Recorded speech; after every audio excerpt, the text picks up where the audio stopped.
Oh, awesome. First off, thank you guys for making it here. It's now, ooh, that's bright. It's now day 4 of a very, very long Devcon, and of course it's 9:05 a.m., so it's great to see that some people are still alive and well. Thank you. So over the last 3.5 years that I've been in the ecosystem, you know, I've seen this really wonderful group of technologists solving some really, really challenging problems in distributed computing, really with the goal of helping people transact together and self-organize to help bring about this, you know, this new age of the internet.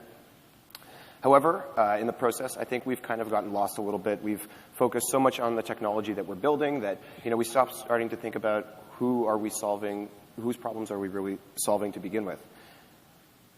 Most importantly, I think we've forgotten that the software alone, the hard protocols, aren't enough.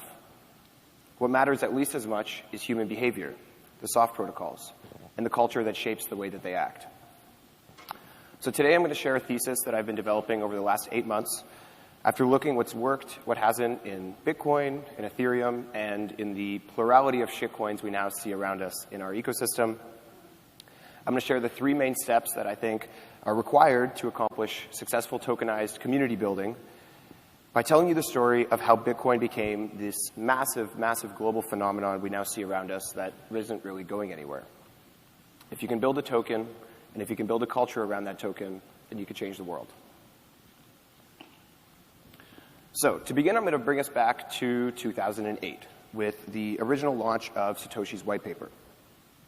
In it, Satoshi outlined this protocol for self-sovereign, scarce money that was free of manipulation from central banks or from any nation state.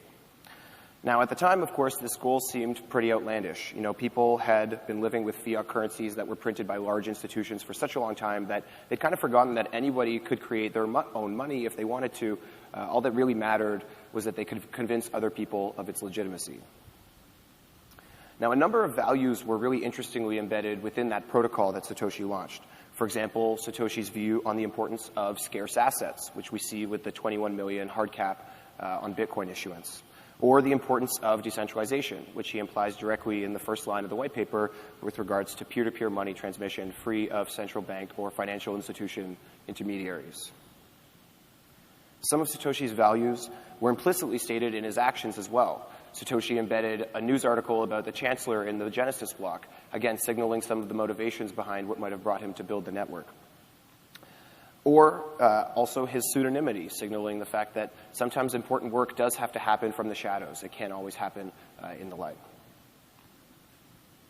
What's interesting is that now, in 2019, if you ask a Bitcoiner around you what the values of Bitcoin are, they'd probably have a long list that they could provide you, despite the fact that very few, if any of them, were ever really stated explicitly by Satoshi.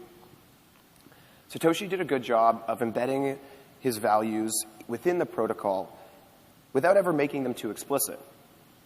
This ultimately served to benefit Satoshi's goal, since leaving them less defined meant that people could still project their own values onto the technology, depending on how it suited their needs best. This, of course, has helped Bitcoin grow to the massive global scale we now see it at right now, since fewer people might be excluded when they might disagree with some of the values if he had explicitly stated them. However, as with most things, this has turned out to be a bit of a double-edged sword. The vaguer the values were, the more people he could bring into the community, but this ultimately would come at the cost of social cohesion, since eventually different factions, which did have different values, would need to come to disagreements and would require hard forks to overcome them. This, of course, helps explain the continuously fragmenting nature of the Bitcoin community that we still see to this day. Nonetheless, in publishing this paper, Satoshi completed step 1 of the process that I think is incredibly important, creating a goal that he would be pursuing.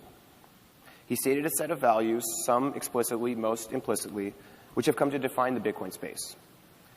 Together, these goals and values became the lifeblood of the Bitcoin community, and they continue to inspire and bring meaning to people's lives even to this day. These are the same values that brought me into the crypto ecosystem, despite the fact that I'd never really used or contributed to the Bitcoin project very much at all. The next thing that Satoshi did was to define a token, Bitcoin, which would serve as the globally scarce asset that he wanted to exist. He defined the Bitcoin protocol, a set of rules that we could all run on our computers, which could help achieve this stated goal.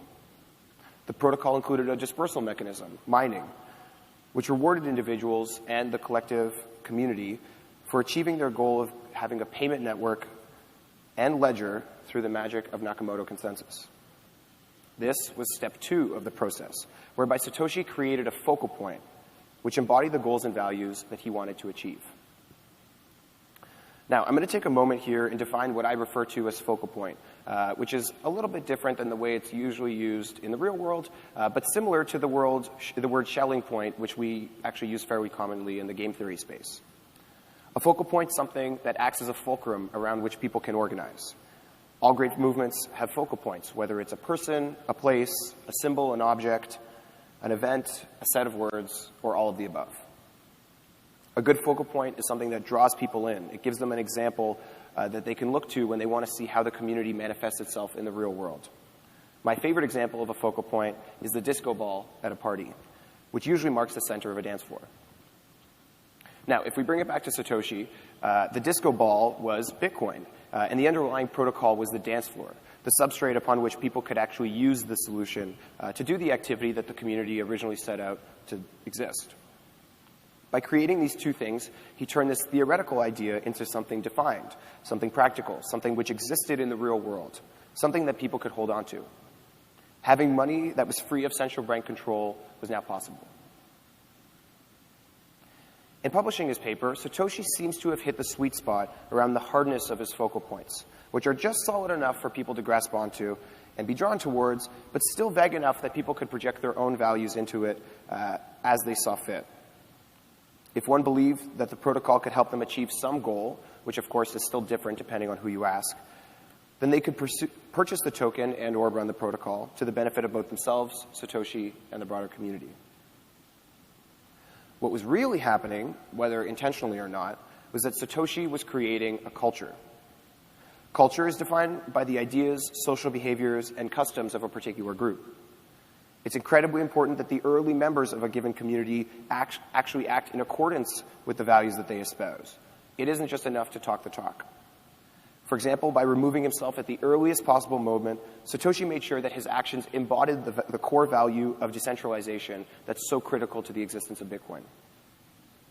The cool thing was that Satoshi had done such a good job of actually passing on that culture and those values to new followers that even though he disappeared, others actually began to take the reins and continue to embody and shape the culture.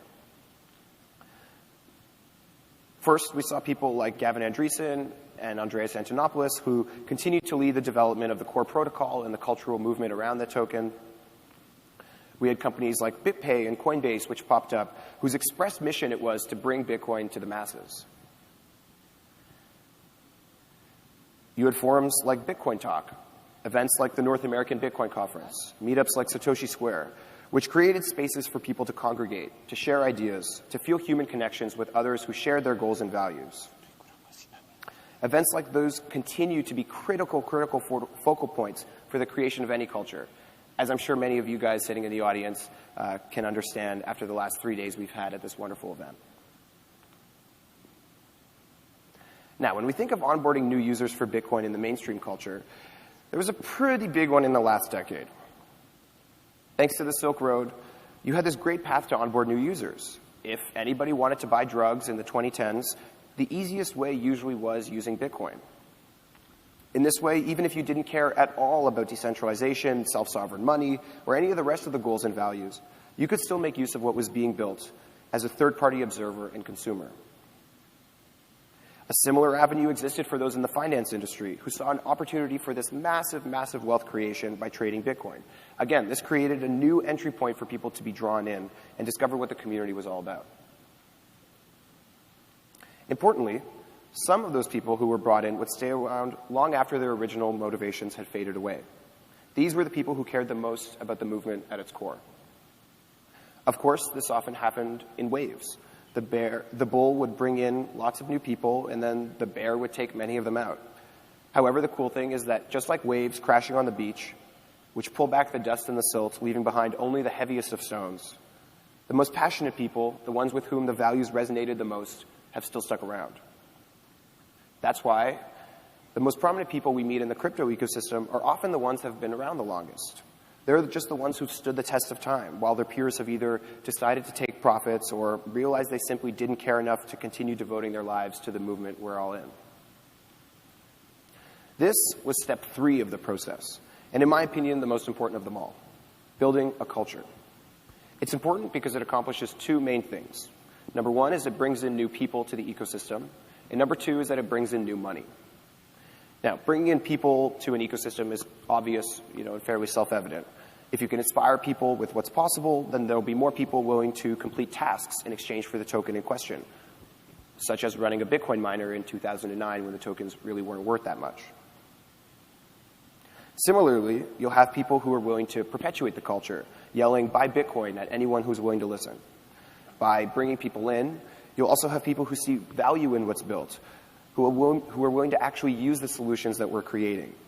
People who understand the merits of the technology that we've developed and will derive benefit from them in their real everyday lives. Finally, by inspiring people and building a commitment to the cause, you create a really necessary economic force: hodling. Without hodl culture, Bitcoin would likely be worthless. People would dump their tokens at the first sign of changing winds. Hodl culture at its core is this mutual agreement by the community to fight back against the bears, to all agree that the future state of the network is still going to be better than the current one. And like many things in the world, this became a self-fulfilling prophecy. If everyone had believed that Bitcoin was likely to fail, it probably would have failed. But if you could get everybody, or at least a critical mass of people, to believe Bitcoin would succeed, then it would. At a certain point, it stopped mattering what the naysayers thought, because the movement was simply too wide to fail. And of course, this is now what we see with Bitcoin and central banks admitting their defeat to its permanence.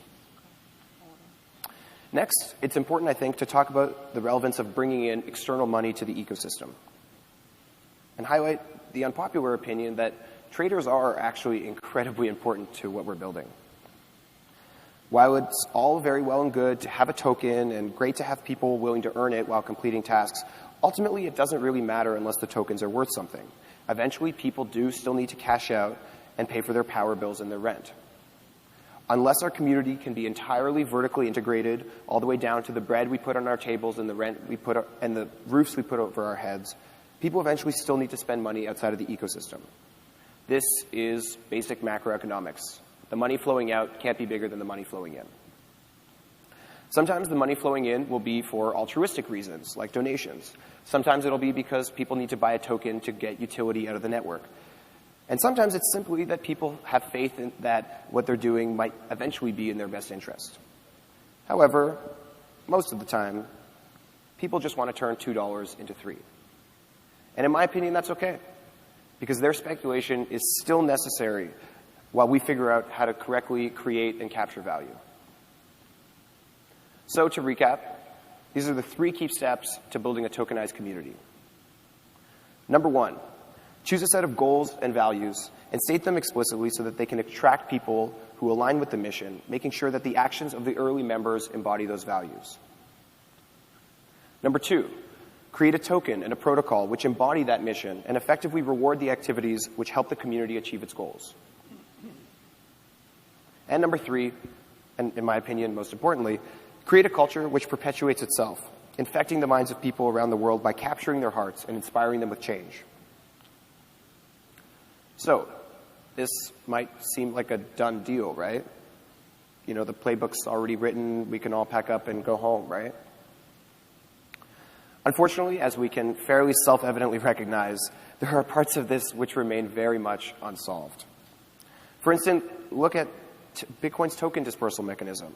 How efficiently did it really reward people who contributed the most to its creation and propagation versus the vast number of free riders who happened to buy in early and hold for long enough to become millionaires? Has too much value been generated for too few, too early, so that the remaining 99.6% of people won't even care? And what about culture? How well is it done to inspire people who aren't technologists or who don't have a pre-existing distrust for the institutions around them? How well does this culture perpetuate itself rather than maligning the original vision of Satoshi? So, in my opinion, these are the three main problems which still exist for us to solve today. And what's really exciting is that we can actually start solving them right now in the Ethereum ecosystem. Number one, if I have a token and I have a set of goals, how do I intelligently disperse those tokens either in protocol or outside of the protocol to help achieve my goals? Personally, this is something I've really been interested in for quite a long time, and one I actually founded a project called Bounties Network to try and solve. Number two, if I have a token and a platform that creates value for people, how do I capture some of that value to sustainably maintain the inflow of money into the ecosystem?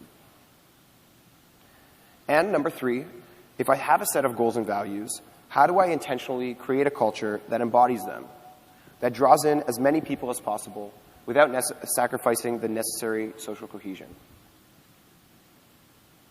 These problems are admittedly quite hard. Most of them have to do with humans, with an understanding of how people behave and how people think.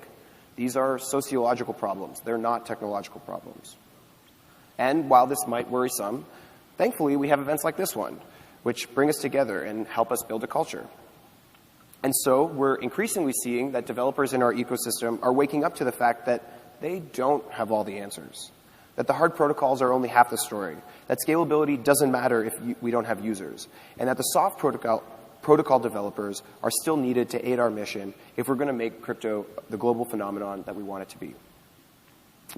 So, for anyone sitting out there in the crowd with a set of dreams or some goals you really want to accomplish, I encourage you to think big and to be intentional about the way you build a culture around your movement. It might be the most important thing that we can do. Thank you.